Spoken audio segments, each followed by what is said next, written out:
and hello, and good day, good dag, in the Viking tongue. I am your host, Bragi, the son of Magnarsson. And yes, I am a Viking. And I am Egil. I too am a Viking. Indeed. And don't forget to subscribe, press the bell there. And as you know, or don't know, I'm a runcaster, storyteller, trader, an all-round good guy. Oh yes, they've been asking about you and runecasting on the comments, Egil. Oh, right. So there you go. Now today we are here to tell you together an old English folktale, and it is called The Three Sillies. And yes, I have told a version of this tale, and you can see it in a card up there when I finally put it there. Egil looks. Oh yeah, up in the bush. Yeah, up in the bush. There's a card. Now, this is another story about three silly people. And a long time ago in the past, when the Saxons ruled England, there was a family. And there was a family of farmers. And they had some coin, they had some wealth. They had a very nice and beautiful longhouse, didn't they, Egil? They certainly did. And a very unusual thing about this longhouse is that it had a basement, which is not often found in archaeology. So there you go. Now, once upon a time, our family, they had a daughter, a dossier in Saxon, and their daughter was being courted by a young Saxon warrior who every night came round for supper, for their tea, around the hearth at the long table in the long house. And on this occasion he went, and they was having some food, and they was eating away. They had some meat, some nice fine feast that they was having, some bread too and cheese, and they was drinking some ale, as was the custom. You couldn't drink the water, could you, Egil? Certainly not unless you want to die. Oh yes. And well, they was drinking ale and they ran out, so the old farmer sent his daughter down to the cellar to go and look for some ale. Go and get some ale. Why me? It's always a just shut up and go and get some ale, alright? To fill the back of my hand. So she went down the cellar, down this wooden stairs, and in the corner was all these barrels of ale from all over England. But in the rafters she saw something that terrified her. Oh no, it's an axe. Oh, if that axe falls down in 20 years' time and I've got a kid. Oh! Yes, and she had this terrible thought about this axe, that if her and this young man who was courting her got married, and in many years later they had a son who one day walked down these stairs into this cellar for some ale or some other provisions, that the axe would fall down and smack him on the head and kill him. And by this she was terrified, wasn't she? Oh, I'm scared. Yeah. And she started crying. Ah! Very loudly. But then, after some time, the man of the house, well, you know, he was worried. Where's my daughter? So she sent the wife down to go and find out what's happening. What are you doing, love? And she explained when she was down there that, well, there's an axe in the ceiling, and if I have a child with this man in 20 years' time, the young man will be coming down, our son, and the axe will fall in the dead. And she went on about this, didn't she? Ah, I've never thought of it like that, my dog. Oh dear, it's making me cry. Oh yeah. And they was both terrified, and they was both crying at this sudden thought, a crazy thought to you and me. So after a while, the husband, the man of the house, he got impatient. Where is my ale? What's going off? What's up with you two crying like crazy? And the young Saxon warrior, well, he all stood there sitting in, well, he was sitting down actually, by the table, wondering too. So after a while, the farmer, the man of the house, he decided to go down into the cellar to have a look. Yeah. Well, what's up with you two making all that noise? Where's me beer? Yeah, and what did he see? He saw his wife and his daughter, his wife and dossier, in Saxon, down in the cellar, both bawling their eyes out, crying. Yeah. And then they explained what was going on. You know, the daughter explained. Oh no, I never thought of that before in my life. Well, you got to, Dad. That axe could fall any time. Oh no, oh, I feel so sad. So suddenly, the man of the house, he started crying, and all three of them were crying in the cellar. And after a while, the young Saxon warrior, he decided to go down and have a look. And he went down the cellar, down the wooden steps, Ooh, sad face.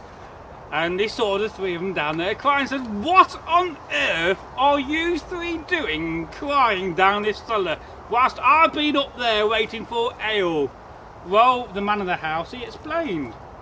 He said, "Well, my daughter came down and she saw this axe, and she thought that if you got married and they have a child, and 20 years later that he'll be coming down here, the axe would fall out, land on his head and kill him. She's crying because of it, my wife's crying, and now I'm all upset." He's upset. Do some upset voices. Oh, And the good young grief. Saxon man, he said, "Well, in my whole life I have never met three silly people, and I totally refuse to marry your daughter until I have met three more sillier people than you three." And off he went in a bit of a huff back to his longhouse. And the following day, he got a nice leather bag, he got some cheese and some bread, and a decent pair of shoes. And he said, I'm now going to go out to meet three more silly people, thinking that this was impossible.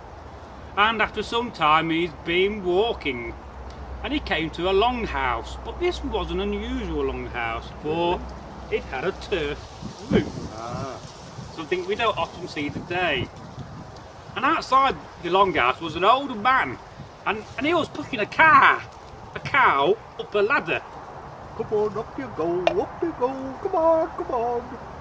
And our young Saxon man came up to him and said, "What on earth are you doing?" There's some good grass on that roof. The cow would love it. And he explained that my roof's full of nice grass, and I've got a nice cow who's hungry. So if I get my cow on the roof, that's sorted, isn't it? But the young Saxon man thought, how daft is this of a man trying to push a cow? So why don't you just simply get a knife and cut the grass and then give it to me on the ground? No. No, it ain't gonna happen. No, ain't gonna happen, he says.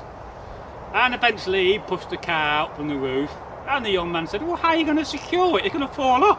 "Ah," he says. Oh, it's simple.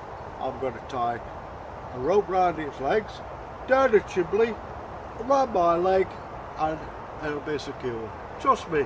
So this is what he did. He got a nice bit of rope, and he tied it to the cow's legs, and he shoved the rope down his chimney, and then he got inside his nice longhouse and he tied it to his legs and sat in the chair. But what do you think happened? I don't know. Well, suddenly the cow fell off. Moo! And suddenly the cow hit the ground, and the man in the longhouse went shooting up the chimney and got stuck. Oh dear, I'm stuck. Oh dear. He's stuck indeed. And the young Saxon man laughed heartily and said, "You are a silly, silly man." I know that already. And he went on. He said, "I cannot stay around here with this man." And he carried on.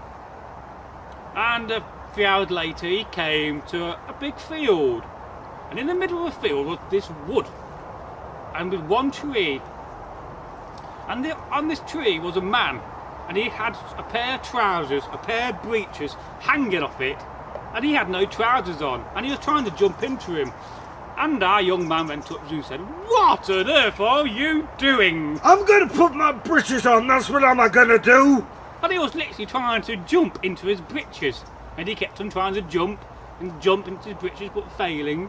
You know, and the young man thought, what is going on here? This is crazy. And he cut the trousers down and he showed him how to put trousers on. This is how you put trousers on. You sit down on a bench and you put them on like normal people. And he said, It's not much fun doing it that way. I'll stick to my old way. "Well, stick to your old way, and you are the most silly man I've met today, the second most silly man actually." Oh, okay. And he carried on. And eventually he got to a place called Gotham. Oh, We've heard of this place. yeah. And in the middle of this place was this little pond. But all the villagers, all the locals are out, stamping around in the pond, jumping up and down, smashing it with clubs and forks and swords and knives, and everything you could possibly think they was using. And he went up to one of the locals, "What on earth are you doing?" Alright, my duck, I've just tried to drown this eel. "You what? Tried to drown this eel. Drown an eel? Yeah. Eels swim in water." Oh, I wonder why that wasn't working. Still, we keep going. And you're still trying to drown the eel, Oh, even yeah. though I told you that they live in water and they can't drown. Well, you could be lying. Well, you people here are by far the most silliest people I've met today. I have heard that said before. Well, no doubt. Well known are they from Gotham for being silly. And he said, "Well, that's it. I met 3 silly people. I can now go home and marry this farmer's daughter." And this is what he did. He went home and he knocked on the longhouse. "Come in!" And, Yeah. came in. And he said, "Now, I have met 3 sillier people and I'll now marry your daughter." And this is what they did. Oh, And they got married and they had a long life. And as for a child, well, they had a child, and whether the axe fell in his head, I don't know. Perhaps they pulled it out. Perhaps I would have done. Yeah. So, and that is the end of this English folk tale. And we do hope you enjoy it. Good fun, that one. Oh yes, I enjoy telling that. And it's always funny how in folk tales things revolve around number 3, doesn't it? Well, 3s, 9s. Channel Talking about numbers, don't forget, press the... subscription bell. That's it, I forgot what it was By called. clicking that, you'll be notified when we publish our content, which is currently 4 times a week. Get in. And leave us a comment. Or Yes. subscribe. It's all good. Till we meet again. Bye. Was Bye. hail. Goodbye. Bye.